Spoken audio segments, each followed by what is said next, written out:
My little story time before we get into our studies. Three, and I'll keep them short, stories that I'm sure will evoke emotions. The first will evoke, I think, unless something's changed drastically in Toronto, will evoke jealousy. To tell you that I took a wonderful walk 2 days ago in a park called the Gazelle Park in the middle of Yerushalayim and had to take off my jacket. Oh. So that's the first. Okay, I don't mean to be cruel. The second story is a feel-good story, and we hope it's genuine. Okay. Are you familiar with Avraham Fried, that name, or Aviv Geffen? So Avraham Fried is a Hasidic, very, very popular singer who lives in Brooklyn, New York. Extremely popular. He comes to Israel often, singing when there was a time in Sultan's Pool. Well, last week, he, who is, as I say, Hasidic, teamed up with Aviv Geffen, who couldn't be more left-wing or liberal, a rock singer in Israel. And Aviv Geffen, during one of his virtual concerts, what? Secular. You have to add that he's secular. Aviv Geffen. Right. Thank you. I'm glad you join us, Nachama. Okay. Yes, I guess liberal doesn't necessarily, you're right. You're right. Secular. Very secular and very liberal left. So he, at a virtual concert the other day, began by apologizing to the Haredi ultra-Orthodox community in feeling terrible how they've been attacked. And that led him to join forces with somebody he would never have dreamt of talking to, this Avram Fried. And they created a song that is about unity, Batzoret. I'm sure if you look it up, you will be able to find it. And the key line is that we are Achim, brothers. So that's the second. The third, which actually... Sorry, what was the name of the song, Bracha? Achim?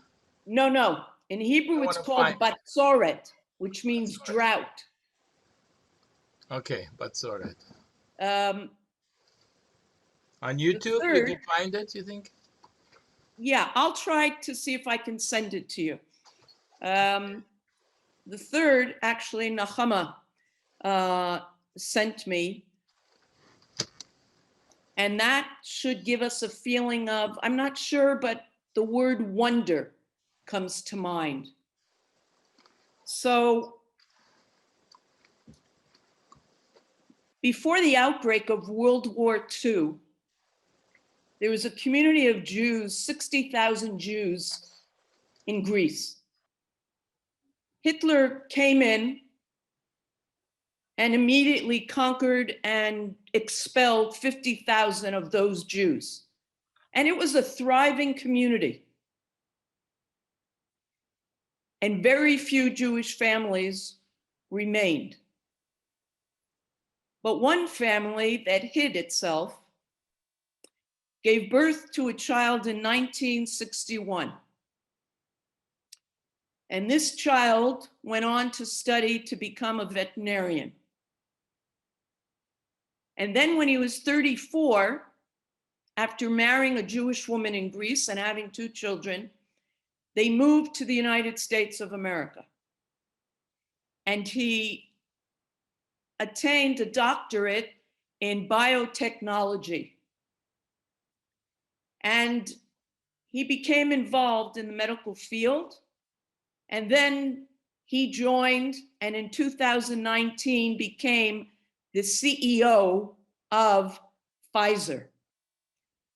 This is Albert Bourla, also known as Avraham Burla, who is responsible as a survivor of the Shoah, bringing life to millions of people around the world, including the city and the country of death camps.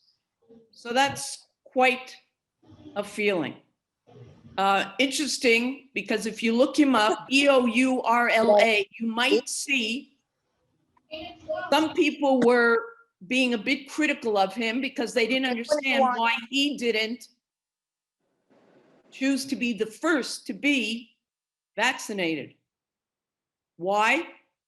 Because he's only 59 and he wanted to give everybody else, so they say, the first chance.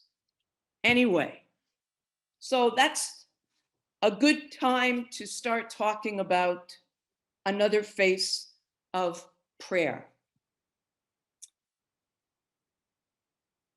A part of me wants to ask you to unmute yourselves, all of you, anxious to hear your reaction, your immediate reactions to the first text that we're going to look at, which I want to jump into right away, and so I will share the screen.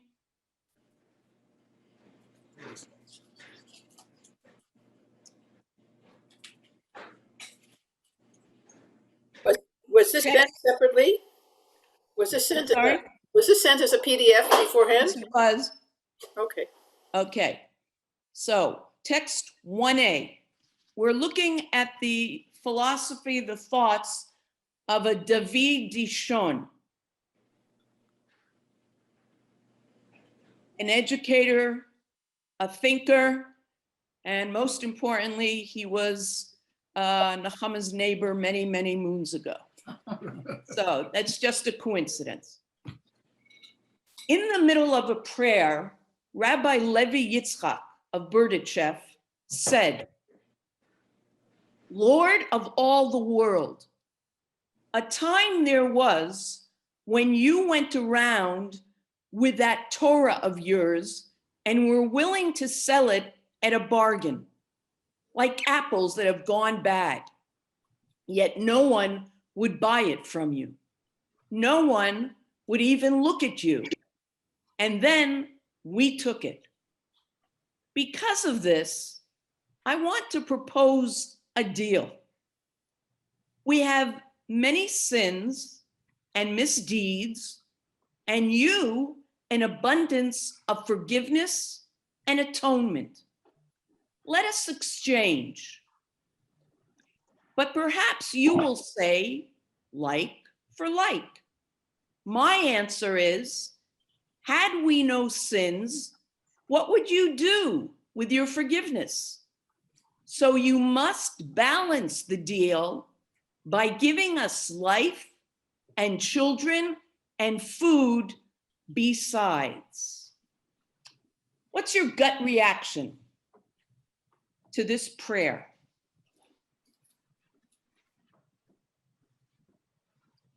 How would you describe this prayer?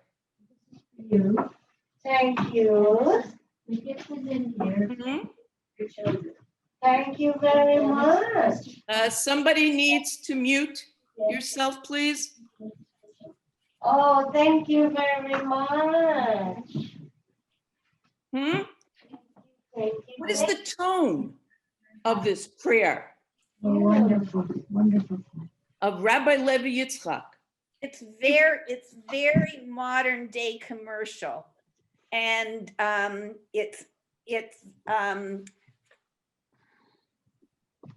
really being made with I think a lot of disdain of the rabbi towards God and his relationship with the Jewish people.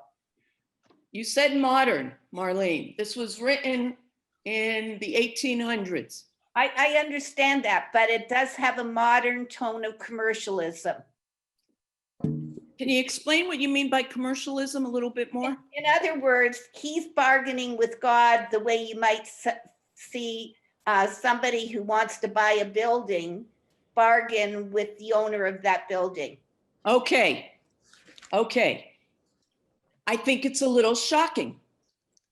I would describe it with one word. I would say it's definitely confrontational, and this is from a Hasidic rabbi. You might even call it, not modern, but blasphemous. He's trying to make a deal with God. Now, he was known to do this.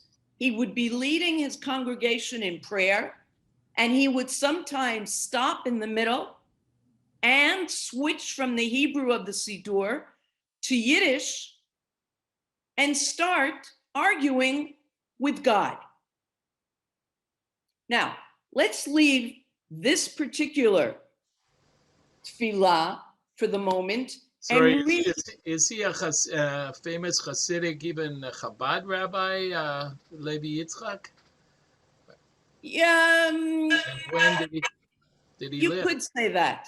Not exactly Chabad, but a frum. A founder of God. Hasidus, one of the early Right, rabbis yeah. of Hasidus, right? The Rabbi Berdichev in the Ukraine. Now, let's very look good. at these other two No, I'll be prayers. second. And I want you to keep in mind these two questions. What do the three, the one we just read, and the next two share in common? And then how do each of them differ from the other? So 1b is called Tahanun. Now, Tahanun means supplication. I don't know if you've ever noticed in certain shuls, after the Amidah, the quiet prayer, you will sometimes see people putting their faces down, going like this, nefilah, actually falling on their face, and begging God to show mercy. And this is just an excerpt from the Tahanun. Incline your ear, my God, and hear. Open your eyes and behold our desolations. For we do not lay our supplications before you because of our righteous acts, but because of your abundant mercies. We know that we have no good works of our own, so deal with us in charity for your name's sake, as a father has mercy upon his children. So, O Lord, have mercy upon us. Have pity upon your people. I think you can glean from that the tone there. I don't want to say anything more about it right at this moment. Then the third prayer. Jacob, is saying this to God when he's on his way to meet his brother Esau, who he had run away from many years earlier. And Jacob says, you have always loved me. You have continued to be kind to me. I am not worth this.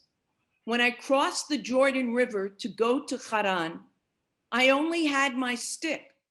But now I can make two big groups of people and animals. He's done well for himself. I pray that you will save me from the power of my brother Esau.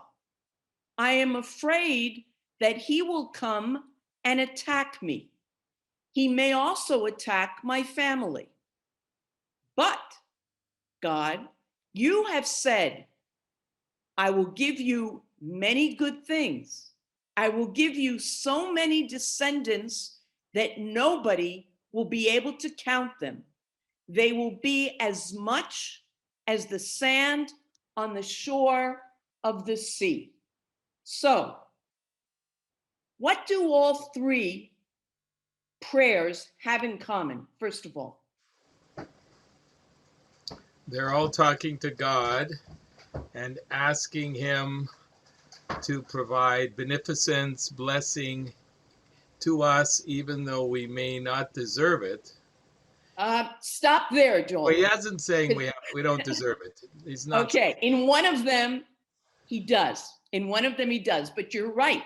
All three are prayers asking of God something.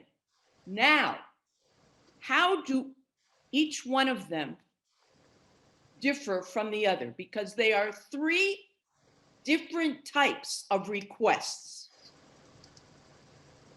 And you sense a different tone in each of them, perhaps a different character behind each of them. So let's look at the first one again. Levi Yitzchak. How would you describe him who was saying this? I think he almost is coming from a position of strength. Okay. Marlene, I didn't mean to cut you off. That's fine. Okay. Yes. This is an example that Dishon brings of boldness, of having a bold, to quote him, bold familiarity with God. Now, looking at the second one, the Tahanun, the supplication, what tone does that have? Is it bold? Complete humility. We are unworthy. It's complete humility, and not even necessarily expecting to receive it, the goodness from God, but just asking for mercy, begging for mercy. Exactly. There's a sense of weakness, and as you say, crying out desperately for mercy. Now, the third one, Jacob. What do we see in this prayer? He's reminding God to keep his promise. What does he do before that? You're right. He says, But I am not worthy. He does say that. You have Okay. been good to me, even though I am not worthy.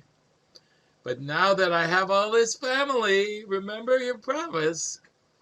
And we certainly want you want your promise that I will have so many descendants.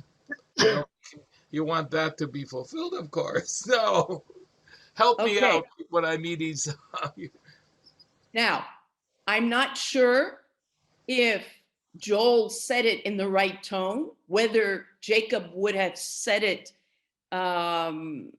softly, perhaps, but Joel is right. What you have here, and this is why Dishon brings this example, you have a prayer personality here showing us that when you're speaking to God and asking God for something, it doesn't have to be from a position of weakness, and it doesn't have to be from a position of strength only, or boldness, almost verging on being chutzpahdik, but he sees in Jacob's prayer an expression of both humility and boldness juxtaposed. Now, David Dishon looks to our teacher, A.J. Heschel, to suggest what prayer can do for us. And Heschel says, prayer clarifies our hopes and intentions. It helps us discover our true aspirations, the pains we ignore, the longings we forget. It is an act of self-purification, and you'll excuse the next word, a quarantine for the soul. It gives us the opportunity to be honest, to say what we believe, and to stand for what we say. For the accord of assertion and conviction, thought and conscience is the basis of all prayer. And if that sounds a little foreign to you, then I would suggest you're not making the most of the time that you are praying. because that is what should be happening.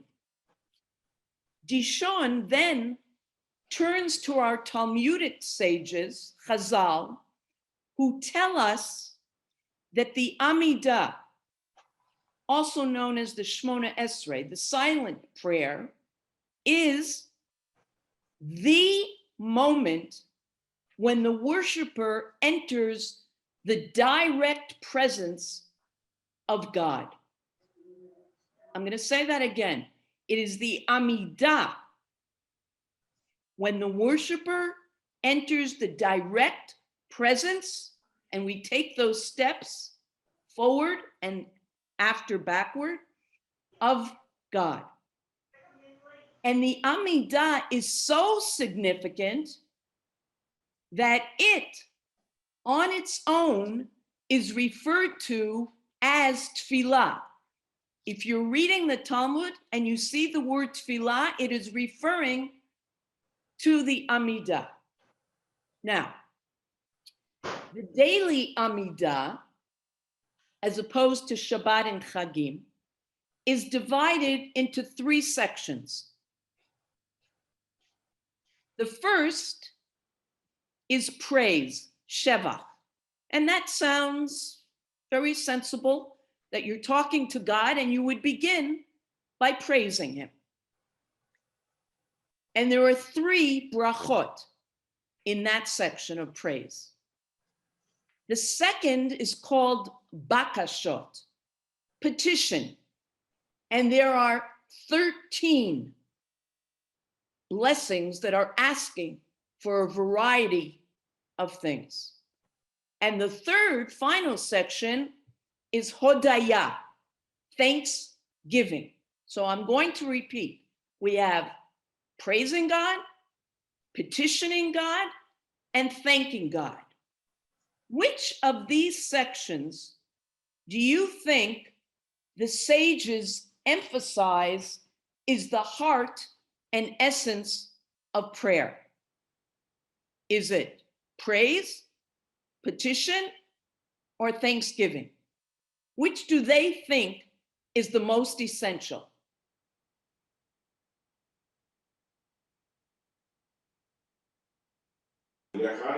I think it's, Shelley, I think it's 1 or Thank 3. It's Thank either you. praising or thanking, but the petitioning is not the top of the list. God Okay, would like you to praise him, but that's ordinary stuff. But I think God would also like to see that you know how to appreciate and thank. okay, there is a difference, you're right, between praise and thanksgiving. Absolutely. Everybody agree with Shelley? I disagree. I don't agree. I don't I agree. don't agree. Okay, I hear 2 women voices. I'm not seeing you. Oh, So it's Brenda. Brenda, hi, I go disagree. ahead. I Why? disagree because, well, Heschel talks about clarifying our hopes and our intentions and the pangs and the longings, and that all discusses petitioning. Okay, there was somebody else. It's Joel in Ottawa. I think also bakashot. This is where we're pouring out our heart to God, where we're expressing. God gets to know us, where we put our personal requests and our personal tsuras, if you want, to God. And it's like the rest is a little bit of a formality. It's kind of fixed. You know, you can say it with great kavanah, but it's in the bakashot, especially in the Shema Kolenu, where you really put in all your bakashot if you're doing a sincere prayer. So I think that's where the personal encounter happens most. Okay, all right. Shelley, I love your answer, but I'm going to agree with Joel and Brenda. And it's not important that I'm agreeing, but the fact is that the sages said that the petitional is the most important section. Now, Bracha, excuse me, yes, but go ahead. the petitional is so impersonal because it's text. It's repetitive text. And even if you're davening with kavanah, I don't honestly believe that the personal gets involved. Okay. Now it's interesting because it's all text, even when you say modim, thanking. So that's in the text also. And I appreciate what you're saying. And I'm glad you raised that. We will get to that in a few minutes. But what Shelley is saying, you have, and a lot of people have a problem with tefillah that is from a text that was written so long ago. But what's the plus of that? What's the plus of that? That we're reading a text? Maybe it reminds us of what we should be doing or what we should be thinking about. Okay. It's just And that's something. You're thinking like Heschel in that when you read that Siddur, and that's why I'm very big on saying that prayer is perhaps even more for us human beings than it is for the addressee God, in that we see what kind of behaviors we should be considering, emulating. I'm fine. Need Alexis lady. Please Okay, mute yourself. I'll tell you why I'm calling. I turned my car in and they're giving me that time and I'm living. Ellen, please mute yourself. And I wanted to. Can I say, Just, No, we'll do it. So the sense that it might not be personal is real. But on the other hand, the rabbis are looking for us to make, I'm sorry, please mute.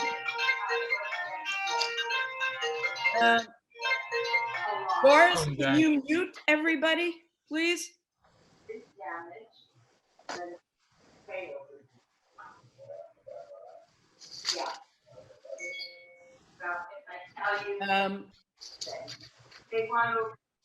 Perhaps somebody can call Doris if she's not on to do that. I can't. Okay. All can right. I say one thing? So, To me, all the structures of those 13 intermediate prayers, although our teachers aren't good enough at telling us this, they give us categories of praising God, categories for petitions, and we can add our own requests related to sustenance, to health, to... I'm going to get to that, Joel. Okay, I am. Okay. Yeah. Okay. So for Dishon, the key question regarding petitional prayers is, does petitional prayer produce a human personality and attitude toward life which is in consonance with the highest ideals of humanity and Judaism?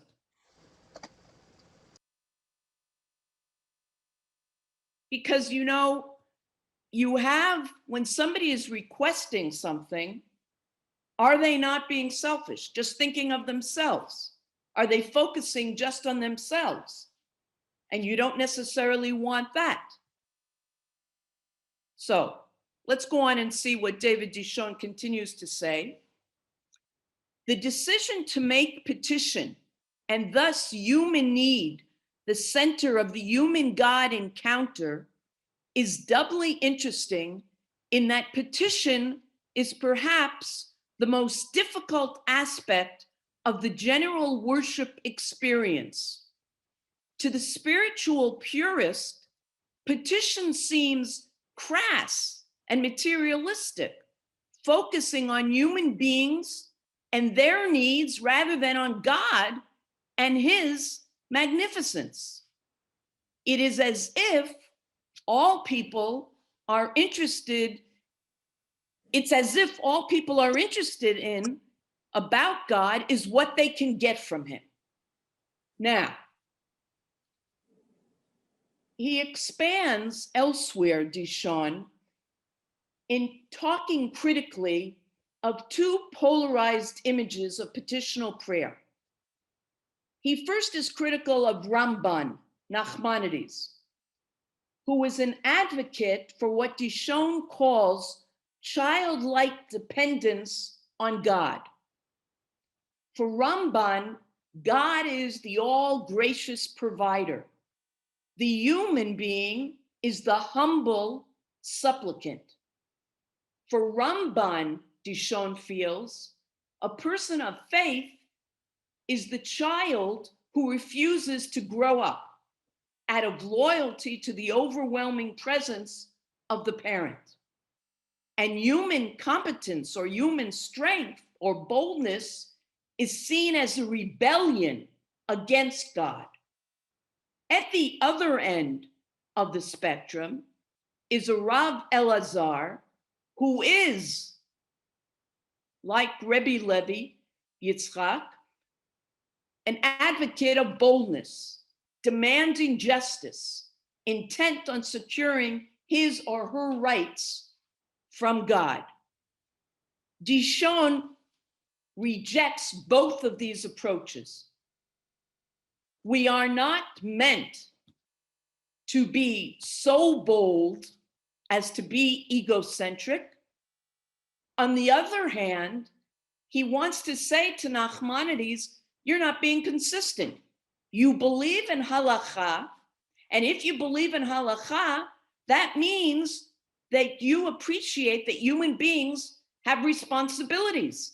So you can't make them totally passive. And that's what you're doing with tefillah. And it's known that Nachmanides Ramban was torn.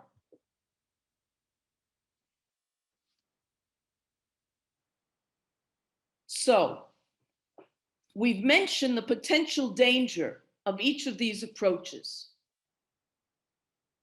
Excess of being egocentric or idealizing childlike dependency. What is it? Let's look at these questions going back to text 3. What ideals are reflected in the decision to make petition and thus human need the central experience of the divine human encounter? So we've just said either the boldness or being too passive. What is the human personality type which is encouraged by placing petition at one of the peak points of religious experience? It would appear, perhaps I'm just thinking of myself, or I'm only glorifying God. And that sounds formal, as I believe Joel used that word before. And Dishon asks, is this the sort of personality which in fact we want to encourage? And he, as I've said, says no. So what alternative might there be to the personality manifested in petitional prayer? What is it that Dishon does embrace in bakashot, petitional prayer? Now let me ask you, what is mature love? What is it? Define it. If I'm asking you to define what mature love is, what comes to your mind quickly?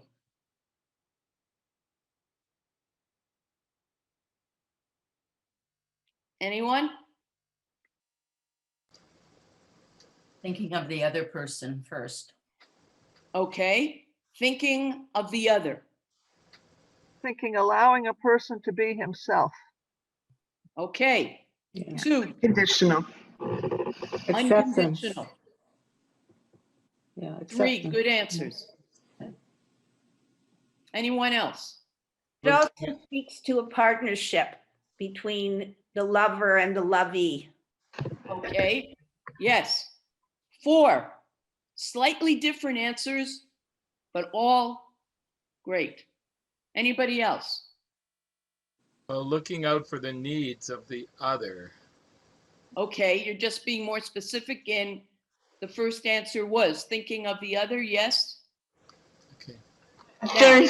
There's a bit of an element of respect for the other that elevates them.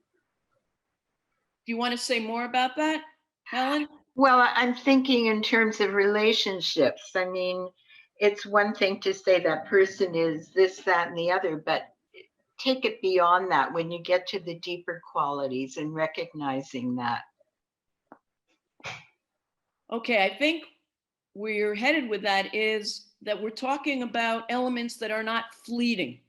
Right, like the essence of the person and the things that are really important.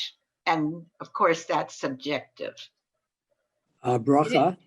Yeah. What about acceptance? Say more to that. Don't just use that word. Add to it. Stan? There are positive and negatives to having a relationship, but you have to be. Is Debbie there? No, she left the room. That's why you're speaking. Okay, go ahead. Exactly. Yes. Okay. And you have to be able to strike a balance and be accepting and say, well, listen, nobody's perfect. Absolutely. Absolutely. Anyone else? So I'm asking you this question because this is the image that Dishon adopts as the ideal way to relate to God, to pray to God, and to be in God's presence. He says that a mature, loving relationship is where you allow yourself to be vulnerable, expressing your needs, and thinking of the other's needs, a willingness, I don't think anybody quite said this, a willingness to share your fears.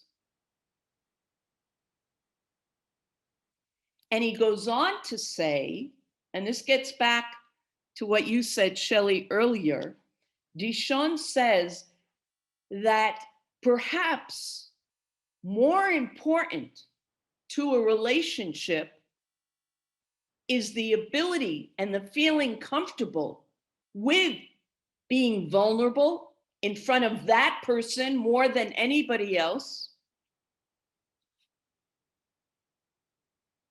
and expressing and sharing concerns and fears. And that, Dishon says, is perhaps a deeper expression of love than praising your beloved. I'm going to say that again, that feeling comfortable enough, close enough to the person, or we're talking about God, rather than simply praising or even thanking, is that you feel comfortable enough in letting your guard down, breaking down walls between you and the person, or you and God, and creating a naturalness. Because that naturalness is essential to a healthy relationship. Being there for each other. Now, if we want to get back to what you said, Shelley, this naturalness, can you be natural if you're reading from a text that you yourself haven't written? We'll get back to that in another moment.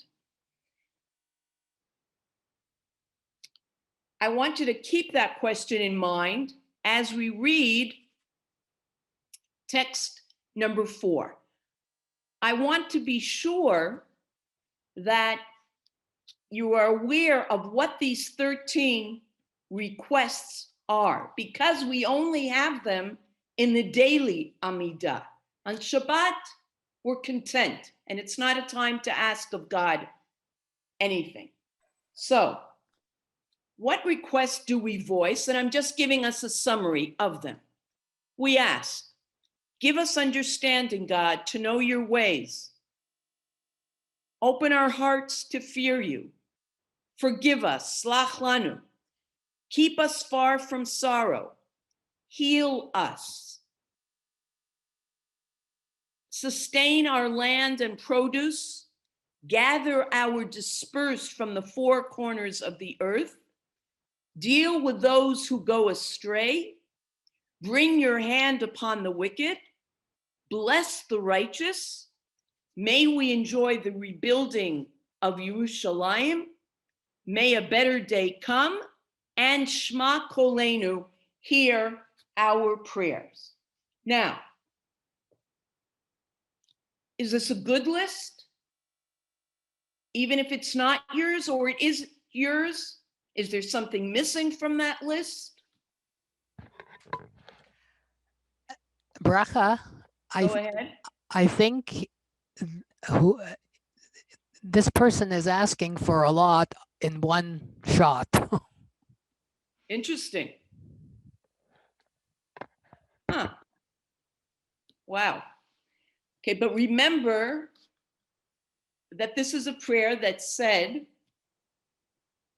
every day except for Shabbat or Yom Tov. And I think that they each deal with a different realm of life. But maybe you are right. Maybe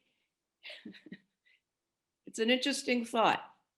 Bracha, as I read these, they really are not personal requests. They're requests that almost speak to, I mean, when we studied about Rav Kook and his 4 songs, when he talked about going out to family and community and universalism, it really almost speaks to their requests for our community and requests for the world, and really, and that will affect us, but we're not saying, I want a new coat tomorrow. Okay, now, terrific. So we see that all of these are in the plural. First of all, heal us. So I'm not ill every day, but I'm thinking of others. Now, this is very significant. When you say that they're not personal, yes, you're right. I'm not talking specifically about give me the car that I want or the coat that I want, personal in that sense. But the idea is, by making it plural, that I'm making that universal or my community a part of me, that I should feel that the larger group is very personal. Now, when we said that Dishon is scared that there's a danger in one of the approaches being too egocentric, I'm going to ask you, what is something that halakha asks of us or instructs us to do that should still that danger? It's something very practical, and it's connected with the fact that all of these requests are in the plural and thinking not just of myself. Go forth and multiply. That's very personal. I'm not sure, Simone, what do you mean by? Well, that we as Jews have to propagate the Jewish people. So we have to maintain a Jewish presence in the world. Okay. I'm thinking, yes, absolutely. But I'm thinking entirely in a different realm. I was thinking, Brenda, I was thinking in terms of even the fact that you need to have a minyan to. Exactly. Okay. So one of the ways of stilling the possibility that somebody is just going to be thinking about him or herself is by saying you should ideally be praying within a kehillah, a minyan. Because you then are thinking of everyone that is around you. You are there to support them. Whether it's somebody who is saying Kaddish and needs you, not just to make a minyan, but to be there for them. The rabbis knew what they were doing, wonderful psychologists, in saying that you need that minyan for people who are mourning to be surrounded by people. So that's one very practical way of being in the minyan, is stilling that self-centeredness. It should be. Now, it also stills the other extreme of feeling too humble. Because when you're in that minyan, you're not just one of many, but you should know that your presence is significant. Is significant for the others that are there. So that's just a very practical device that the rabbis, the sages, Dishon says, came up with. So he's suggesting that the kind of petitional prayer he believes that is valuable and really captures the essence of a human being is one where we are both bold and look to God to be our protector, but more than anything, I think somebody said it's an honest relationship. Now, getting back to, again, what Shelley had mentioned, it just doesn't seem personal enough because it's in a text. You know, if we left our praying times up to when we felt like it, even the frommest of us might not get down to it. If you felt it's when I'm feeling like praying, because it's a very difficult thing to do and you might have other things on your mind. So by having that structure, which is routine, but sometimes from routine comes the greatest spirituality. You're in that structure, not just the time frame, but also the Siddur. It's not always easy to think of the words that you want to say. So listen to what Dishon says here. Text number 5. In establishing a list of petitional blessings, the rabbis were not necessarily confining people to a dogmatic list of real needs. Yes, for sure. In giving this list, they're saying every item in those 13 should be on your mind, for sure. They were giving worshipers handles to get in touch with their actual felt needs and urging them to express them. If people felt uncomfortable with articulating their own needs eloquently, then the words of the prayers serve as triggers, igniting outpourings of sincere feelings. And I think that's why a beautiful davening with the Shaliach Tzibor is so very vital, because together with the words, it's meant to evoke feelings, or otherwise it's dead. Dishon goes on, we suggest that in petitional prayer, people are invited to express a true love relationship to God. a relationship in which trust and the willingness to share one's vulnerability are key elements. Now, he does go on to bring this text from the Code of Jewish Law. And Joel had alluded to this earlier. If one wishes to add something pertaining to the subject of a particular blessing in the middle section, in the petitional section, he or she may do so. How? If he has, for instance, a sick relative in the prayer, so you say a general one, but then there are a few lines where you are meant to insert the specific name. You do that at Bet Tikva in a different way, by standing and saying the name on your own.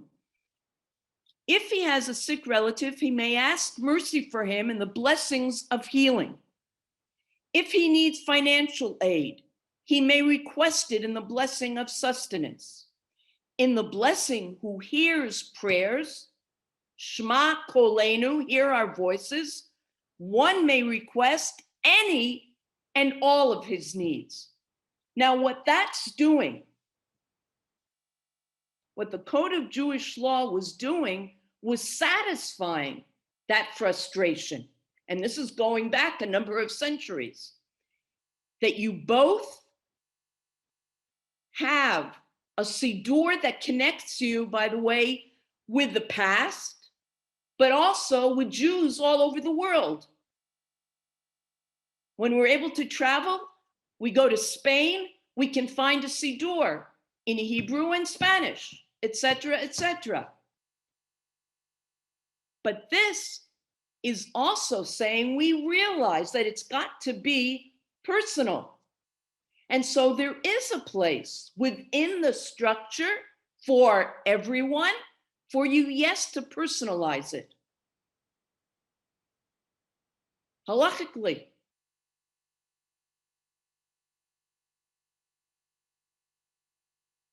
But I want to repeat again that I think one of our essential ideals in living Jewishly is that we don't compartmentalize or create dichotomies, meaning there isn't a personal me and a Jewish me. It goes together. There isn't a personal me and a community me. I feel for the community and the community is part of me. Because that's a way for it to be significant if it really touches me. And I don't see it as something external. And so Dishon is saying, when I'm talking to God, I want to be talking to him. Naturally. Naturally. And I want to bring that point home with two concluding texts, one that's before you and one that comes to mind that I'll share. In 1944, this prayer that we're about to read was composed in the Lodz ghetto. Master of the universe, parent of your chosen children, we invite you to the Din Torah lawsuit. Yes, the person who's saying this is inviting God to a lawsuit against him. In what way did we sin before you? In what ways have our infants and our children sinned? Even if we sinned, was the crime so great that our suffering so far has not been enough? You have punished us with more than enough evil decrees. By the authority of the Jewish community that observes your mitzvot, I tell you that you, God, are forbidden to punish us anymore. Our good deeds are greater than our evil ones. You are forbidden to punish us anymore. No more. The community responded, no more, no more, and then recited the Kaddish. Now, what's so significant there?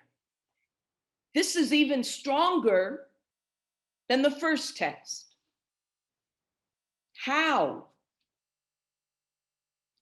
the prosecutor, Alter Schneier, was able to stop his prayer to God and dare to speak so boldly. And who was Alter Schneier? He was a school teacher. And at one point, his two children were taken with hundreds of other children.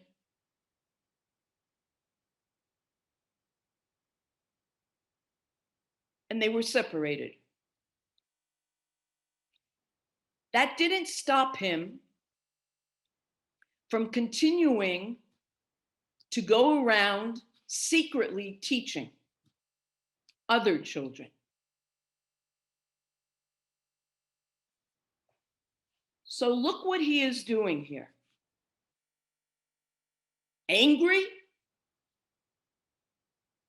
He's had it together with the people of his community, and they say no more. But what do they then do? They continue to daven. They continue to pray.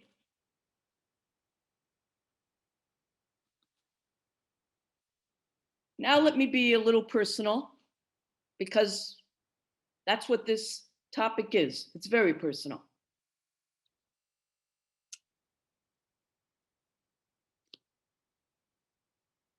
Going back 10 years,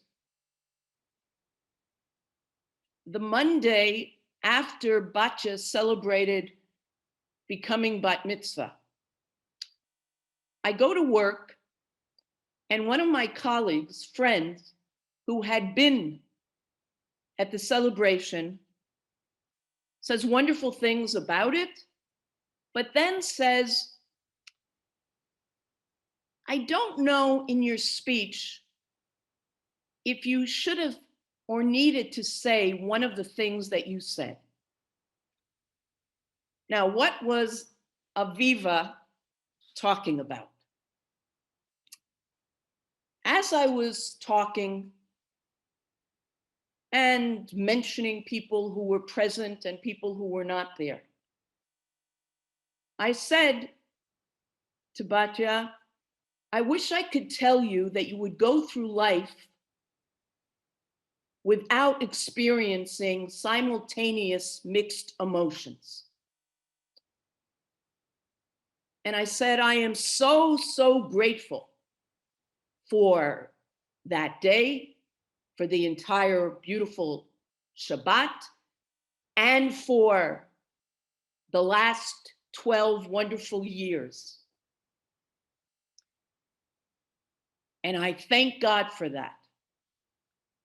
And then I went on to say, but I am so angry with God for not having allowed Safta Leona to be here today. And Aviva didn't think that that was the right time to say that. Say to God that I'm angry on such a day. I have to tell you that I thought of this as I was preparing this class, because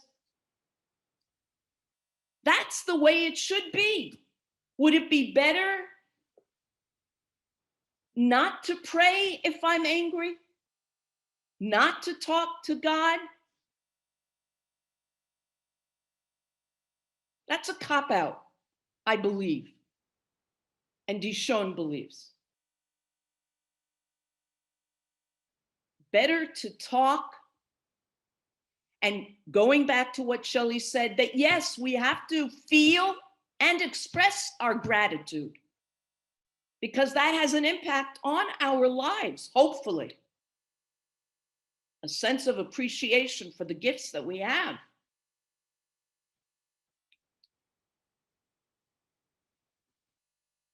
So, emphasizing the petitional is saying, let's be real and let's make our relationship with God real. Let me be me.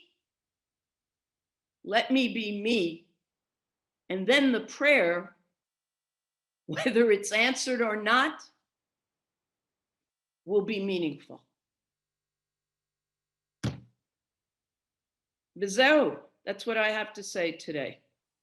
Anyone else? Question. Go ahead.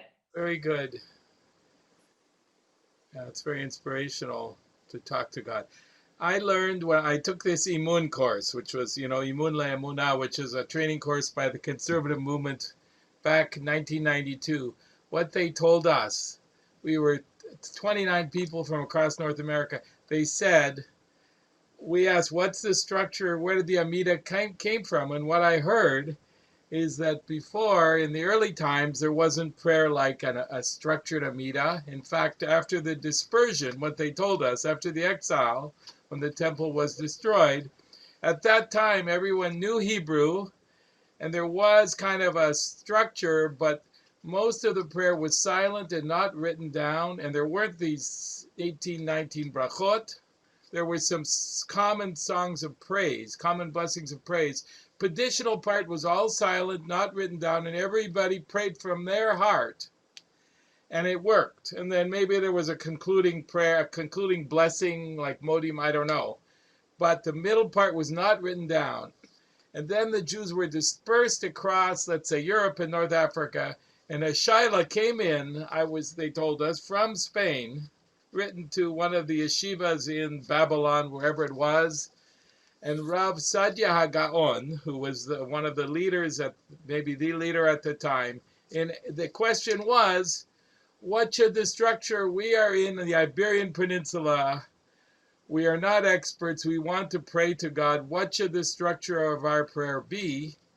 And he, with his yeshiva, he said, well, since you asked, here is a good structure to follow. And that was the first structure, the first siddur, if you want, the first structure of the Amidah and some other parts. But before that, earlier, there was no fixed Amidah wording, is what we learned. And so people just prayed from their heart, all the petition, for sure. That explains also why the repetition sometimes is that people were not saying exactly what was developed, and so the Chazan was meant to be literally the representative of the Tzibor. Now, talking about Hebrew, nobody has asked. I called it the Amidah most of the time, but it's also called the Shmona Esrei. Now, if you can count, you would notice that I said the first section has 3 brachot, the last section has 3 brachot, and we have 13 requests. 19. That adds up in Israel and in Toronto to 19. Why do we call it the Shmona Esrei, which is 18? Anyone? Emil, you should have gotten that. You know Hebrew. Oh, there was Good another for one you. added there at some point. Okay, so this is an interesting point. At one point in our history, there were some Jews who thought they'd get on the good side of the foreign government, and they would tattletale, you might say, to the government. And Jews found out about that, so an extra prayer was added, Lamal Shinim, which means from Lashon Hara, to those who are going to the foreign government and messing with us, God, do something. So the question is, why not change the name of the Amidah to Shasrei. 19, Shasrei? What would be a reason, do you think, that we kept it at 18? It's an important point. I Hi. don't want to tell you, I want you to be creative and give me a reason why we would keep it, even though mathematically it's not correct. They don't Hi's a want lucky number. Okay, nice. What else? May it be, may it be. Anybody else? I don't we like, what don't we like? Hi? We like Chai, Shelley. We do, we do. Okay. Well, I want there it goes. something more though.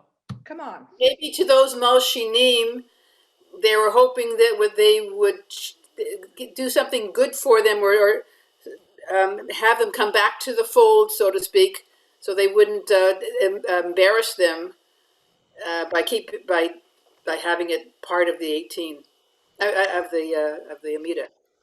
An interesting idea, but I'm not going to accept yours either together with Shelley's, Marilyn, but that is an interesting idea.